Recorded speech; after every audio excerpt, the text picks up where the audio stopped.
Nous sommes heureux, en tant que Commission Vérité et Réconciliation, de consacrer cette conférence de presse à la vie et à l'assassinat du dernier roi du Burundi, le roi Ntare V. Et nous en ferons une tradition pour éclairer, comme le disait le modérateur, l'opinion publique sur les vérités que nous sommes en train d'éterrer des archives, des témoignages et de toutes les enquêtes que la Commission mène depuis déjà 4 ans. Qui est Charles Elizeye, autrement dit Ntare V? Charles Elizeye est le second fils du roi Mwambutsa IV Bangiricenge, qu'il a eu de la reine Baramparaye. Né le 2 décembre 1947 au palais de Gitega, il a reçu un enseignement primaire privé. Charles Elizeye est le demi-frère du prince Louis Rwagasore. Il aura régné au Burundi du 8 juillet au 28 novembre 1966, soit 4 mois et 20 jours de règne. Convaincu de rentrer au Burundi en mars 1966, le 8 juillet, il dépose son père et se proclame nouveau souverain sous le nom de Ntare V. Il désigne Michel Micombero, qui était secrétaire d'État à l'armée, comme Premier ministre. La nomination du capitaine Micombero à la primature n'est pas un coup du hasard pour les journalistes et pour le public en général. Il faut le savoir, le capitaine Micombero avait fait organiser des manifestations dans ce sens. Le règne de Ntare V est de courte durée, vous l'aurez compris. Le 23 novembre 1966, il proclame le parti UPRONA comme un parti unique et il supprime la première constitution du royaume et du Burundi. Le 28 novembre 1966, donc, le capitaine Micombero renverse la monarchie et proclame la République dont il devient le premier président. Le 30 mars 1972, Ntare V est ramené de force de l'Ouganda. Il sera directement placé en résidence surveillée à Gitega, dans la cuisine de l'ancien palais de son père, Mwambutsa IV. Le 29 avril 1972, vers 22h, Ntare V est assassiné au camp commando de Gitega sous les yeux du commandant adjoint du camp, le capitaine Ntabiraho Onesphore. Son meurtre constitue l'acte premier de la tragédie qui endeuille le Burundi et qui a été qualifié de génocide commis contre les Bahutus du Burundi en 1972-73 par la CVR, la Commission Vérité et Réconciliation. Que dire de la vie politique du roi Ntare V? Le coup d'État du 28 novembre 1966 contre Ntare V a été perpétré pendant que le jeune roi était en voyage officiel à Kinshasa, où le colonel Mobutu Sese Seko célébrait le premier anniversaire de sa prise du pouvoir. Après son renversement, Ntare V s'est exilé à Munich en Allemagne, laissant derrière lui sa mère, la reine Baramparaye, dépossédée de son rang et de tous ses biens, comme cela transparaît à travers les auditions et les enquêtes déjà réalisées par la CVR. À travers ces agissements, le président Micombero est resté inquiété par Ntare V qui, pense-t-on dans l'opinion, symbolisait encore la monarchie. L'exil du roi Nare V hantait toujours les esprits du pouvoir en place à Bujumbura pour en finir définitivement avec ce jeune roi en exil. Un plan d'extradition a été concocté par le pouvoir du président Michel Michombero. Pour exécuter ce plan, le ministre des Affaires étrangères, Artemon Sibananiye, a effectué plusieurs missions visant à convaincre Nare de rentrer au pays. Cela a été confirmé par Sibananiye Artemon lui-même à travers son interview à la BBC en avril 2001. L'interview est disponible dans les réseaux sociaux.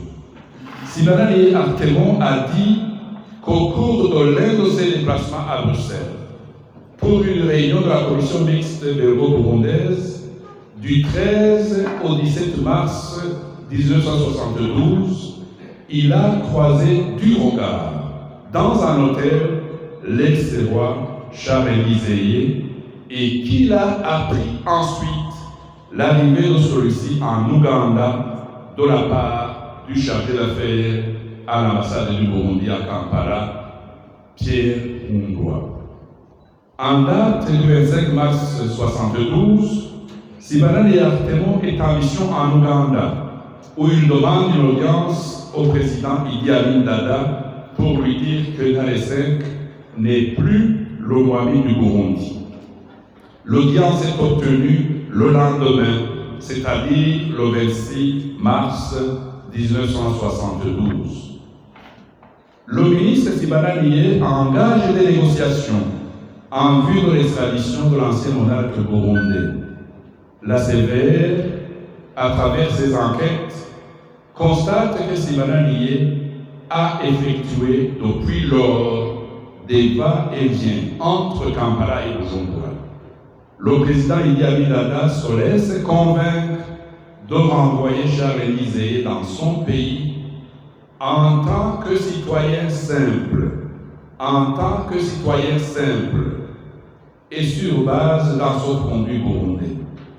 Le soir du 27 mars 1972, lorsqu'Artemon Sibananiye arrive à Bujumbura, il est porteur d'un accord écrit du président ougandais Idi Amin Dada à l'intention du président Michel Michombero. Le document dit ceci, et je cite: « J'ai reçu Nare en présence du chargé d'affaires Pierre Mungwa. Je lui ai dit que je ne tolérais aucune action subversive, notamment s'il persévérait dans ses collusions avec des mercenaires dont les activités ont été condamnées par l'OIWA. » Fin de citation. Le président Idi Amin Dada ajoute qu'il a conseillé à l'ex-roi Nare V de n'envisager son retour au Burundi que comme simple citoyen, qu'il était prêt à l'aider à son retour à condition de recevoir une assurance écrite que lorsque l'ex-roi retournera au Burundi, sa vie ne sera pas en danger. Pour accélérer l'extradition de Nare V, le président Michombero a dépêché Artemon Sibananiye auprès de son homologue ougandais qui accepta de livrer Nare V au pouvoir de Bujumbura. Le président Michombero exprimera toute sa satisfaction au président ougandais dans sa lettre du 28 mars 1972, dont voici quelques extraits. Citation. « Je vous remercie d'avoir reçu mon ministre et d'avoir accepté mon message concernant le retour dans mon pays de l'ex-roi Charles Lizeye comme simple citoyen. En fait, il ne représente aucune force dans mon pays. C'est pourquoi personne n'est inquiet sur sa présence au Burundi. Mais son alliance avec les mercenaires va contre les décisions prises par l'OIUA. La citation continue. C'est pour cette raison que nous devons l'éloigner de la criminelle entreprise dirigée contre mon pays et contre l'Afrique indépendante. Votre Excellence peut être assurée qu'aussitôt que Charles-Élie Zeyer entrera dans mon pays, il sera considéré comme tel et sa vie et sa sécurité seront assurées. Fin de citation. Le même jour du 28 mars 1972, le ministre Sibala Lié réquisitionne le DC-3, c'est un avion DC-3 de la compagnie Stab, un avion piloté par des Français, et il repart à Kampala en compagnie du commandant Joseph Kouri, nommé fraîchement chef de cabinet militaire du président Michombe. Artemon Sibala Lié est porteur de ce message du chef de l'État burundais qui vaut en sauf-conduit. Le 29 mars, le chef d'état-major, le colonel Thomas Davé-Meillé, va en hélicoptère récupérer le commandant du camp commando de Gitega, Sylvie Jérôme, en manœuvre à Rukana. Motif: organiser une réunion d'urgence à Gitega avec le gouverneur Septime Bizimana. En date du 30 mars 1972, Artemon Sibala Lié revient de Kampala. Il a un briefing avec le commandant de la base de Bujumbura, le commandant Likumana Gabriel et le pilote de l'hélicoptère. Le jeune roi Ntare V va être livré aux autorités burundaises par Idi Amin Dada, avec qui l'ex-monarque était en relation d'affaires. À Kampala, mesdames et messieurs, Charles-Élie Zeyer est en compagnie de Hitimana Mathias et de Bihumugabi Emmanuel, fils de l'ancien premier ministre Bihumugabi Léopold. Tout est parfaitement prêt. Charles-Élie Zeyer ne se doute de rien. L'avion, le DC-3, est à l'aéroport d'Entebbe en attente de l'embarquement de Ntare V. Des militaires sont déjà préparés afin d'immobiliser Ntare V pendant le voyage Entebbe-Bujumbura. Le président Idi Amin Dada perfectionne le plan de livraison. Il organise un petit déjeuner auquel sont conviés Artemon Sibala Lié, ministre des Affaires étrangères, et le roi Ntare V. Le 30 mars 1972, alors que Ntare V, Emmanuel Mira se retrouve au palais présidentiel d'Idi Amin Dada, le service secret personnel du président ougandais, avec des hommes et de main d'Idi Amin, invite le nommé Ndagijimana à faire la valise du roi pour le joindre sans tarder à l'aéroport d'Entebbe, où l'ancien monarque burundais l'attend dans un avion. Monsieur Ndagijimana, dans nos enquêtes, nous ne voyons pas son sort, nous ne savons pas qu'est-ce qu'il est devenu, mais nous savons que c'est lui qui a fait la valise pour qu'il l'amène jusqu'à l'aéroport d'Entebbe. Ntare V est engagé dans un dialogue de sourds avec le président ougandais Idi Amin Dada. Qu'est-ce que Idi Amin Dada dit à Ntare V? Majesté, il vous faut aller visiter votre mère au Burundi. Et à Charles-Élie Zeyer de répondre: je n'ai pas de programme de visiter le Burundi pour le moment. Ma mère, je la verrai quand les conditions de sécurité vont me le permettre. Fin de citation. Idi Amin change de registre et adopte un ton plus décontracté, mais le roi reste étendu. Qu'est-ce qu'il dit Idi Amin? Bon, vous êtes fatigué et vous avez des problèmes, il faut aller vous relaxer.